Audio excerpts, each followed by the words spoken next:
and welcome to Explain Like I'm Not You, the podcast where we explain what we're excited about to someone who's not. My name is Stafford Anetta. And I'm David Melendez. And welcome back to our podcast, or hello if you are new.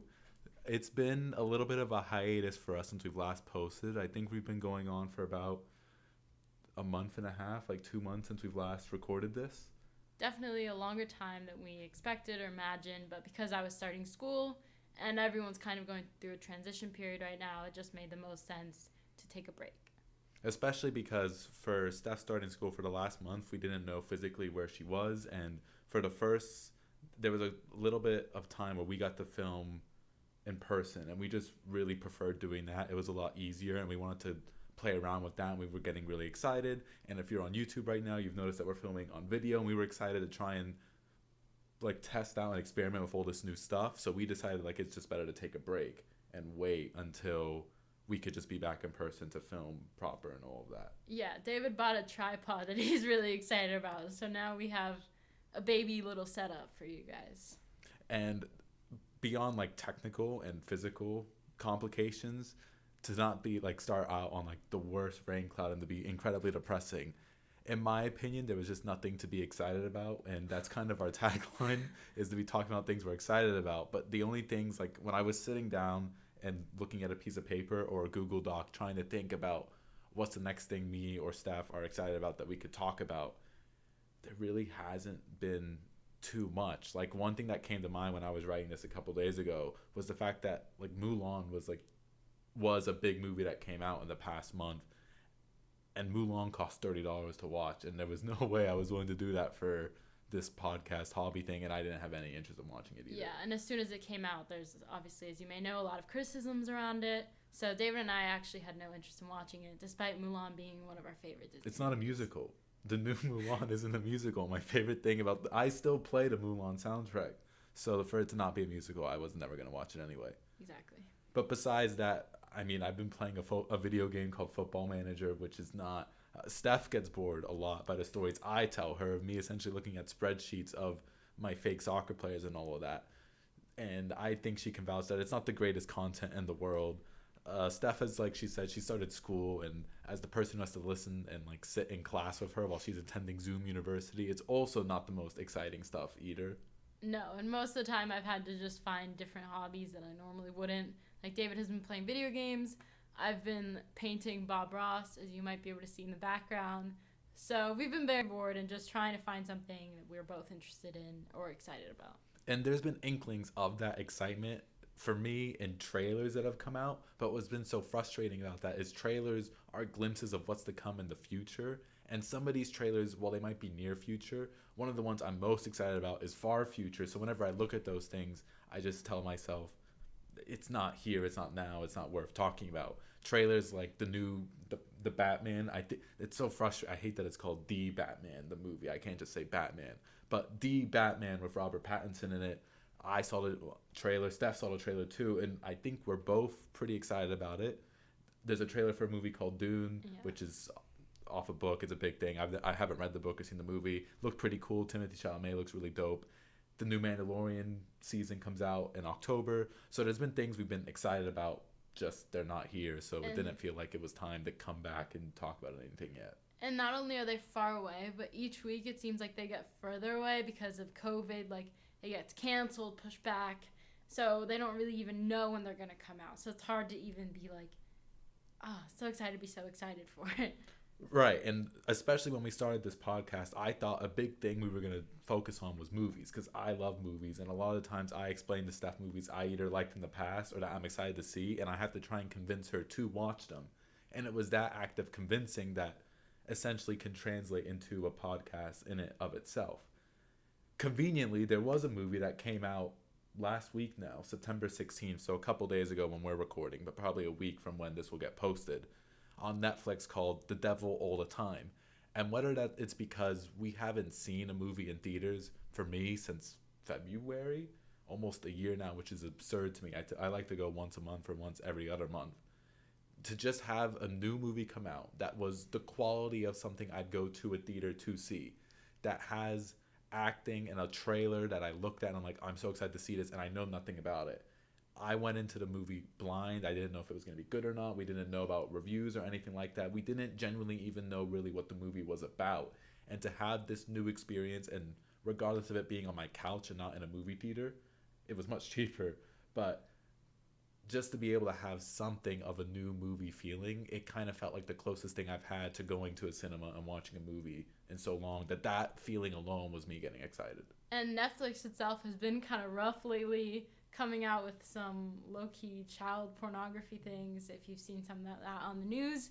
So just seeing something that seems like it's good quality, it's on Netflix, which can be good or bad depending on the time. So we just thought this was something that we had to try. And I'd like to, like, for me, so we're gonna do a format where we talk about what is it, why was it, why did I get excited about it, and for Steph to watch it with me the day it came out, how people have reacted to it, and what we each like about it individually, all of that. I just want to say, as whenever I see Netflix is making a movie, it's kind of this feeling for me of, I get anxious, and I know that sounds like really pathetic to say, but it's because I expect either something like The Irishman, which was something that got nominated for awards, Roma. Netflix has put their name on some phenomenal movies of the past couple years. Or I think of just all the other things I browse through when I'm looking at Netflix that has their logo on it, and I know I will never press play on in my life because the concept just sounds so drab. So there's always this anxiety in me that if it looks promising, what if it's going to be bad like everything else? But I also know, like, but there's the potential for this to be a gem. And now they're pushing content. So you really just, it's even harder to figure it out because they're just trying to put something out there. And so with The Devil All the Time, the trailer came out in August. And I guess this is when we're going to start breaking it down. So the trailer came out, and really all you got from looking at the trailer, if you've seen it or not, all you pretty much get is Tom Holland is in the movie, which that alone was enough to excite me. He lives in some rural part of America. He suspects a pastor, I think it's pastor, not priest, a pastor who's played by Robert Pattinson, also adds excitement, of being a criminal. He thinks something's suspect with him. They're going head to head. That's what I got from watching the trailer of it. But the plot was all irrelevant to me. When I saw the trailer, what got me excited about it was the fact that Tom Holland was in a movie as not Spider-Man. And we're going to touch on that later. Yeah, for there immediately to be actors that are willing to tie their name to this movie means that it's going to be good. And you'll see later, but regardless of what happens in the movie, you know these characters are not going to disappoint you in any way, and I don't think they did. So if you haven't watched The Devil All the Time, or you haven't seen the trailer or heard of it, and I think that's totally possible, because even though it came out and it's a new Netflix original and they're pushing it, I feel like a lot of people are getting gravitated towards The Social Dilemma, right? The documentary that's just came out, also a Netflix thing. That's getting a lot of attention right now, and so either you're looking at that, or I know for people like me, sports just came back, so American football and soccer came back. And so we've been maybe diverting our attention there. So maybe it's possible that you haven't seen this, or you see it's a new 2-hour movie and you just, I don't want to watch this right now, and you're putting it off to later. So if you're one of those people, I tried to write a sentence of what The Devil All the Time is. And when we go into what the plot of the movie is, you're going to see why I kind of struggled with this. So before I get to my attempt, The Devil All the Time, denotatively, is an adaptation of a novel by the same name, written in like 2011, that is considered like an American crime thriller. The way I tried to summarize it in one sentence was that The Devil All the Time is a film that follows Arvin Russell from childhood to his young adulthood, maybe like early 20s, as he confronts, this is where you know this is scripted, various nefarious individuals. That was my best attempt. It's essentially, you have this one country guy, and he lives his whole life coming across various people who are just kind of scummy. And I think why it's so hard to maybe create a sentence about what this film is because it follows few different characters around. So even though that was the main character, and you see him from when he's a child to when he grows up, but you also see his father, you see, numerous other random characters that impact him in a way or another, and you get their backstory. So it was kind of something that would have been more like a TV show in its format, I think, where you get the backstory of a lot of characters, and then it moves forward, but they did that in a movie format. Yeah, I think something like that is always difficult to manage. I know when I think of multiple point of views coming together, I think of Game of Thrones as the first thing that comes to mind. And I think, I know we disagree, but season 8 was a disaster to me. And that's because the TV show, its glory came from juggling around all these different narratives and all that. And it takes immense skill to have all these intertwining, vastly different characters and their point of views and weaving them together. So I always associate multiple point of view things with really needing a TV series nowadays. So you get to spend all the time needed with these characters to understand who exactly it is you're getting information from, all of that, and to build up the excitement of when all these point of views eventually come together. There are movies that have done it, but I always get afraid because it's typically, I leave a lot of these kind of formatted movies thinking it needed more time to build up character arcs and all of that. Yeah, but when you're able to do it successfully, like a show like Game of Thrones was able to, it makes for some of the best TV or film that I think can exist. And so I think this show, or this movie, had all the potential from the beginning, trying to follow a bunch of characters around that were all very interesting. And I think everyone can relate or, be intrigued by where they come from and what they're trying to do.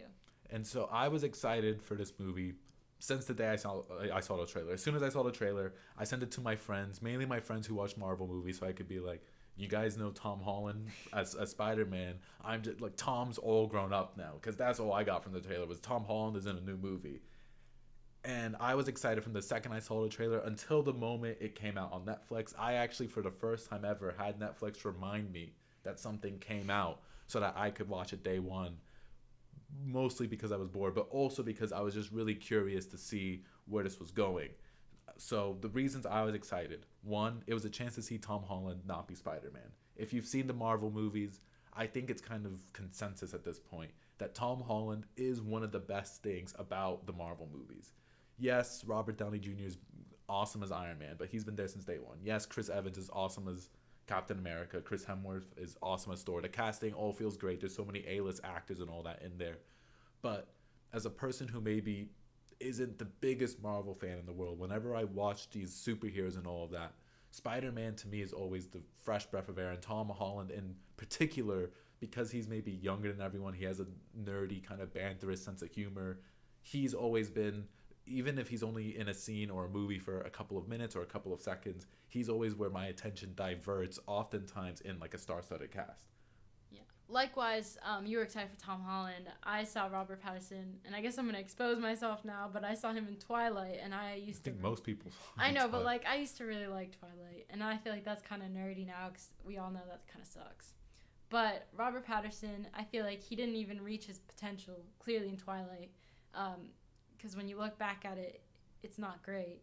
So I was just excited to see him in another movie. And I know David's told me he's done like a Lighthouse movie. The Lighthouse. The Lighthouse movie.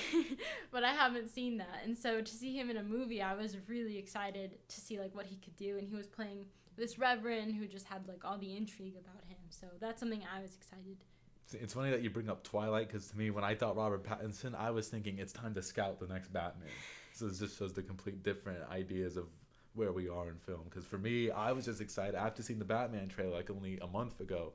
I was thinking, I want to see what Robert Pattinson can be besides a sparkle vampire.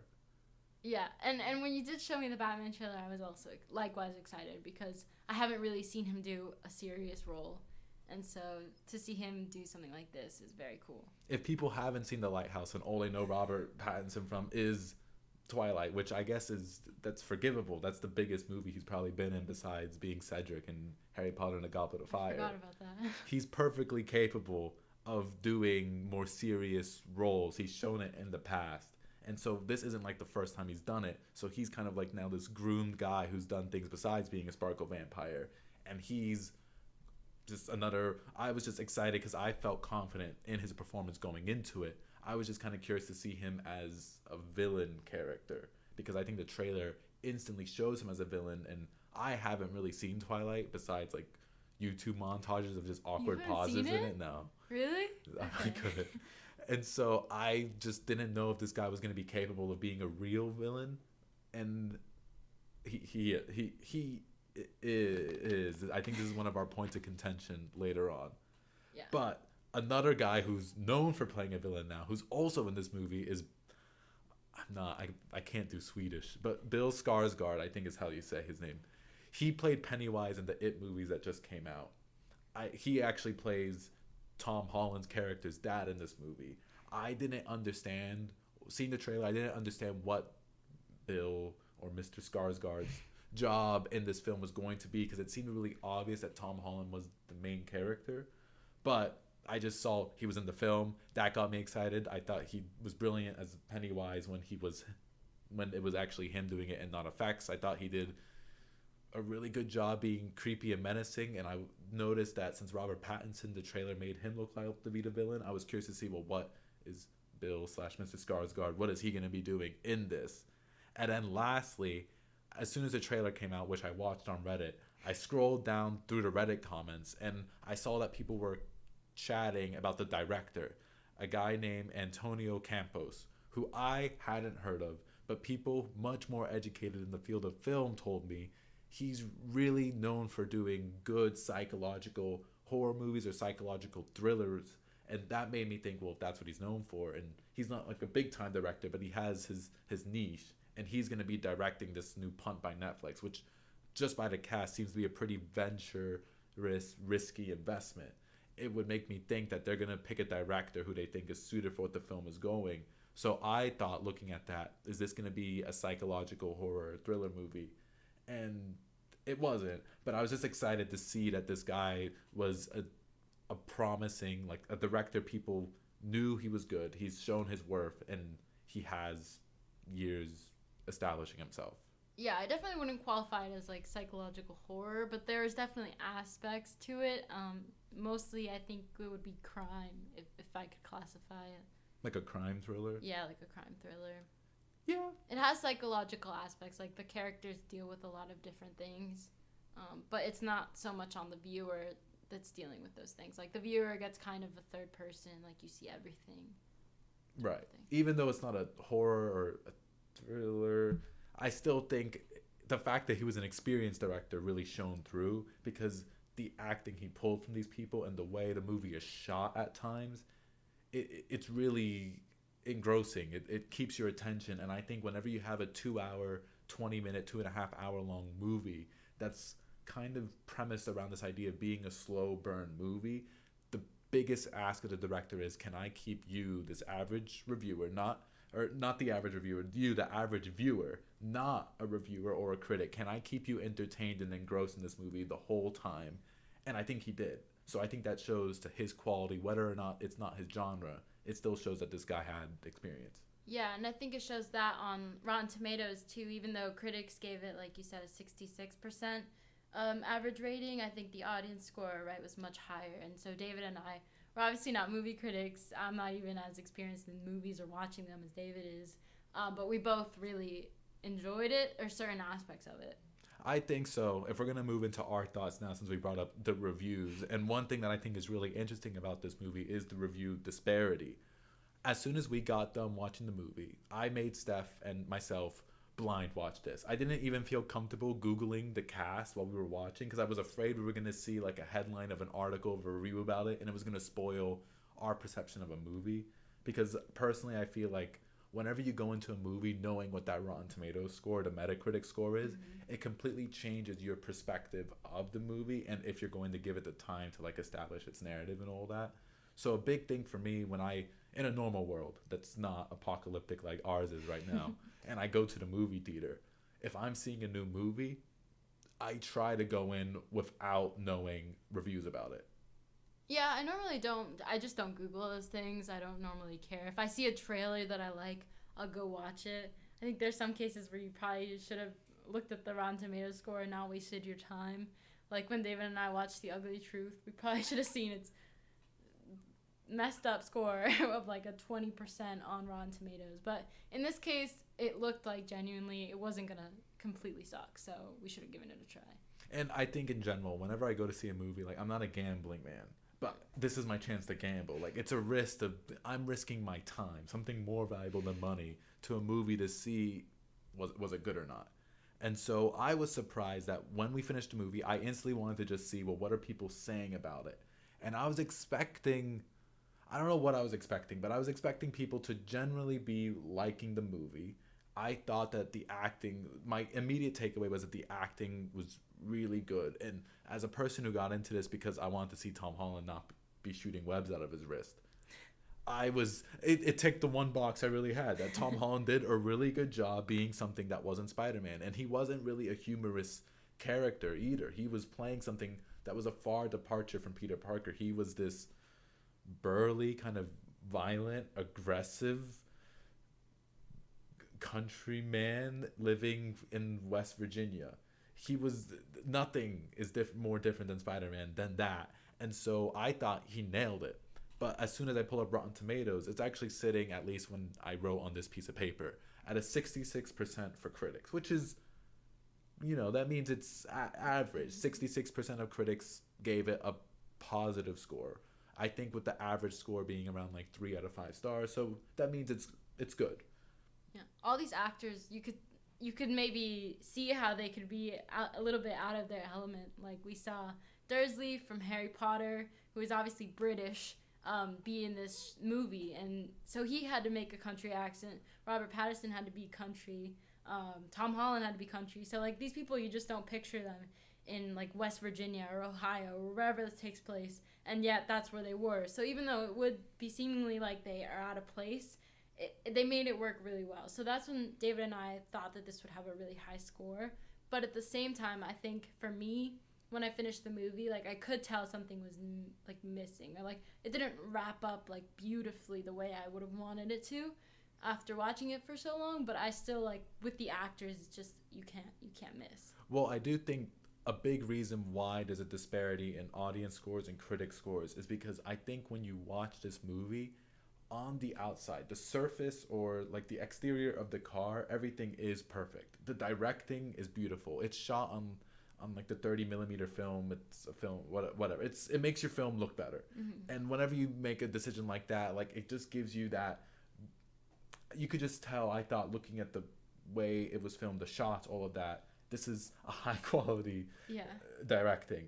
Then you could see the acting performances. Not only the acting performances themselves, but the casting. The casting makes, when I look at a glance, and when we Google the casting makes little sense to me. To have Dudley Dursley from Harry Potter, Robert Pattinson, Tom Holland, it's not a cast I would assemble to play these roles, and it pays off brilliantly and all of that. But they're putting in these dramatic gravitas performances, very akin, I thought, to a film we talked about on our podcast before, There Will Be Blood, with these almost Shakespearean monologue scenes at times from all of these people. Even guys who are supporting actors, they will sometimes just go off on a 2-minute aggressive church rant. And whenever I see something like that, I don't know why, but I just assume that this is like, oh, this is a top quality drama. And I think a lot of people who watch this at home, especially if they've been film deprived like we have, they're going to look at everything on the surface, the acting, the directing, the fact that the narrative, I think at times presents a depth that maybe isn't always there. The fact that it is a movie that has one of those, I don't know what to call it, but not a climax, but that feeling when all these things come together and you're like, I get it, like that aha moment or whatever. This movie has that, I think, at a point, and I think it has everything that on a surface would make you think, oh, this is a movie that's really good. Whereas I think when a critic watches it and the whole time they're looking at it, they're analyzing for different themes, motifs, not only what the plot's saying, but what is everything, why are the shots filmed this way? Why are the characters doing these certain things? Why is the plot leading me in this way? I could see why they would think that this is coming up short. Versus we were just looking at it and we were like, that's Dudley Dursley. Like, this is so cool. He does a great job. I don't know why he's not in more things, because this man is actually a gem. And so when you look at it like that, from the point of just an excited super fan of all these people, then you obviously have a hard time looking at it critically. But then at the end you notice, oh, I could have maybe had a little bit more out of the plot, or how it just all came together. Like I said, they follow all different viewpoints. So then if you can imagine, I think they followed like at least 5 different people around.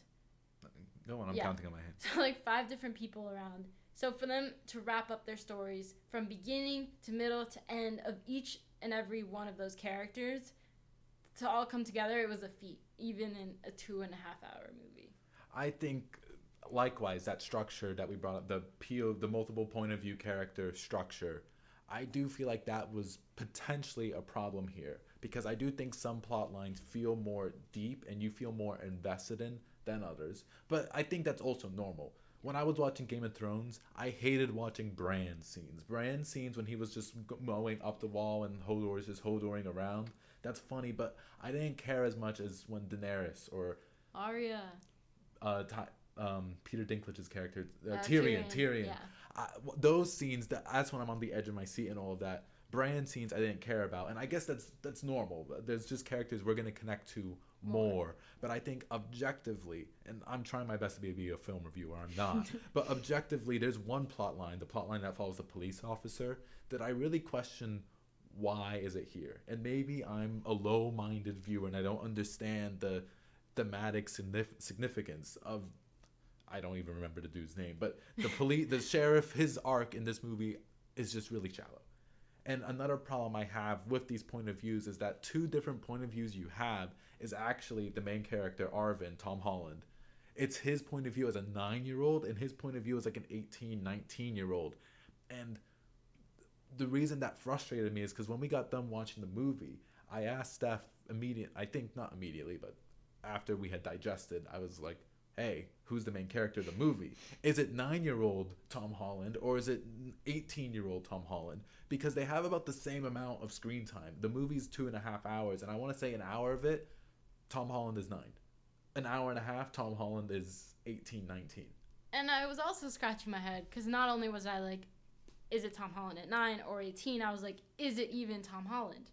And also, the sheriff, like, him being such a, low level importance character was actually the one, to kind of close things off and come to a conclusion. So it doesn't make sense for this actor who had, like seemingly very little importance, you're even questioning why he's there, to all of a sudden pop up as like a main protagonist or antagonist of the movie. Right. It was kind of surprising. I thought, not surprising because they do at times focus on scenes that only the sheriff is the only character you recognize, and you're just like, I guess I'm watching this because the sheriff is doing something and I've seen him before.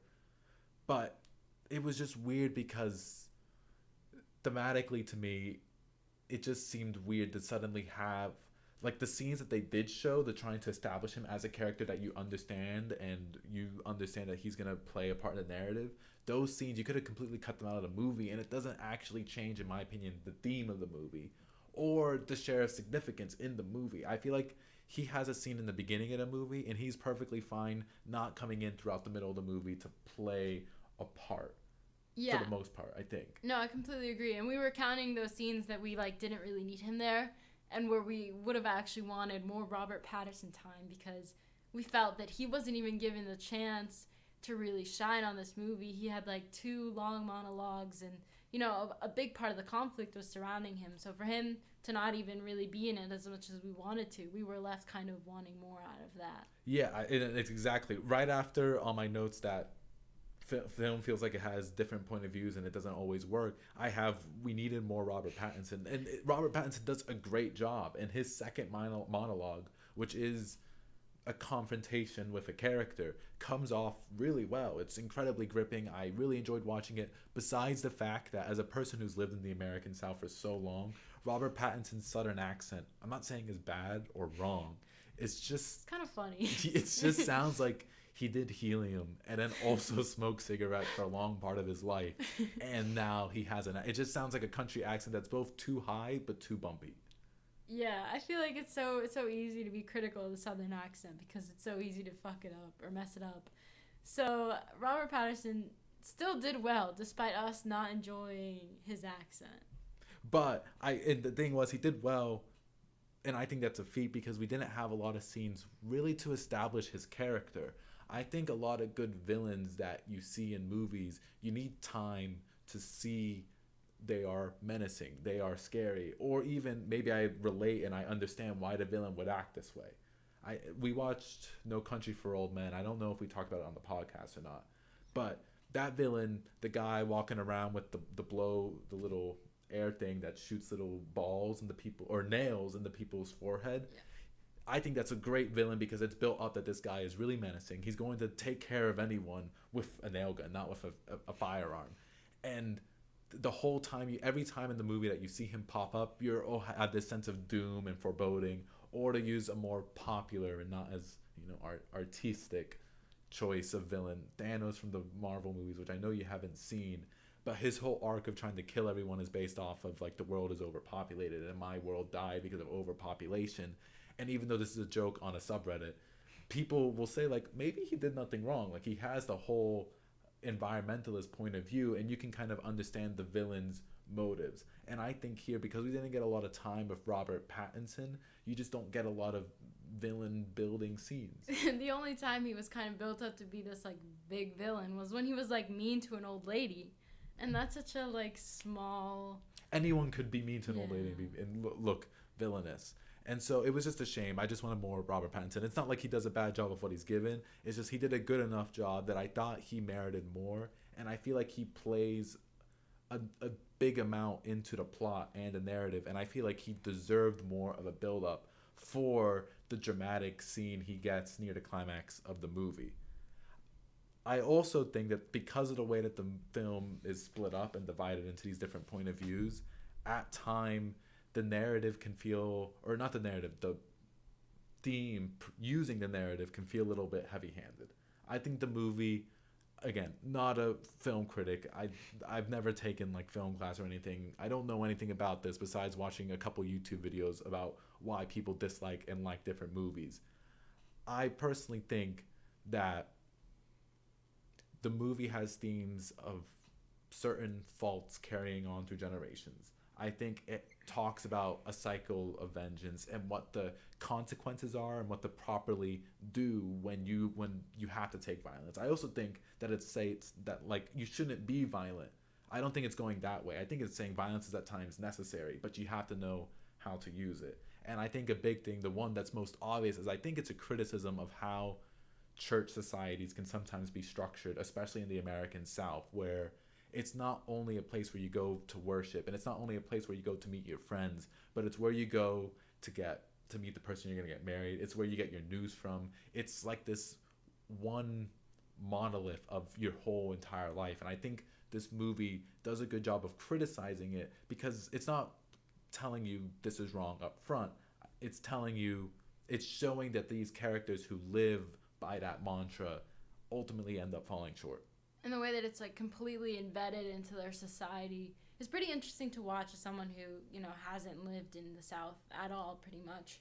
So just to see those things, and then also to see how ridiculous they can get to the extent that they go and their belief in religion, is pretty interesting. I'm not personally religious, so seeing something like that is something I don't get to see every day. So now I want us to move into our last little cutoff for this film. What makes it worth watching for the two of us? So starting with you, what did you like so much about this movie that you could say, if you like this, or this, or if you're interested in this, I think it's worth you investing 2.5 hours of your time? I think the actors, obviously we've said this, but make it worth your time. The movie overall is good. Like our biggest criticism is that we wanted more of it. We talked about this. We said it would have made more sense in episodes. We wanted more character development. But have you ever seen a movie like There Will Be Blood or No Country for Old Men, or some movies like that? You're naming masterpieces. I know. Or even, we talked about this comparing a little bit to Pulp Fiction, which I just watched for the first time this past weekend. But obviously I thought it was good. This is my first time watching it. David says you need to watch it like 5 times to fully understand it. You're talking Pulp Fiction. Yeah, I'm talking about Pulp Fiction. So if you like any of those movies, I do think you'd like this movie. Your dad said it wasn't like up to par with his level of standards for movies because he does, well, because we compared it to There Will Be Blood and Pulp Fiction, which again are masterpieces, flawless films for the most part. His expectations were too high. Right. And so I think since you brought up Pulp Fiction, I think this kind of movie is for someone who enjoys slow burning movies, who enjoys scenes that revolve around slow building up tension. And I do think this scene does a great job because, like Tarantino, you typically feel the tension right away in the scene. it typically gets awkward for you to viewer. So if you're squeamish, you might cover your eyes, or if you're someone like me, you lean in for a very long, extended period of time because you know something's gonna happen, but it keeps denying you that, it keeps denying you that, and then when it goes off, it's typically in a flurry of violence or a confrontation. And so I think if you enjoy a movie where you have to invest time to get a bigger and more momentous and gravitas confrontation, I think this movie's for you. Yeah, and not only that, but like even if it is a crime movie, it also has like some levels of comedy. Like one of my favorite scenes in the movie is like kind of funny. So you can definitely have like a sense of humor with it. It's not the main theme by any means. I'm just saying. I think there's like a dark humor to the movie. It's not like going to be an Adam Sandler slapstick. If you like that, you're going to enjoy this. It's a very dark, mocking at times, kind of depressing sense of humor. Yeah, I would agree. So we're going to close with giving our scores for the movie. Yeah, so mine was higher. I gave it an 8 out of 10. And that's because I'm really bad at watching movies. I have no patience.